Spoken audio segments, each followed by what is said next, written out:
Now, looking forwards, if I'm right in all of the work that I do about liquidity, we've got a flood of liquidity coming. So right now, the system is telling us the banking system is constrained and it keeps causing spikes in money market stuff. There's not enough money around. The Fed know it. They stopped QT. Okay, one job done. But the other job is they've got to get through year-end funding. There's not enough liquidity for the banks to roll their debts and to do their balance sheet work. So the Fed are going to have to inject some liquidity. It'll be some 3-letter acronym based in the repo market or whatever, but they have to do it. Ce site peut vraiment vous aider à améliorer votre compréhension écrite et orale de l'anglais. Grâce à l'IA, il découpe les phrases en segments faciles à comprendre.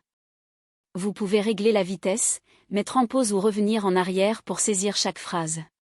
Le site propose des traductions dans 20 langues, rendant l'apprentissage plus simple. Il suffit d'entrer en niest.com dans votre navigateur. Essayez-le dès maintenant.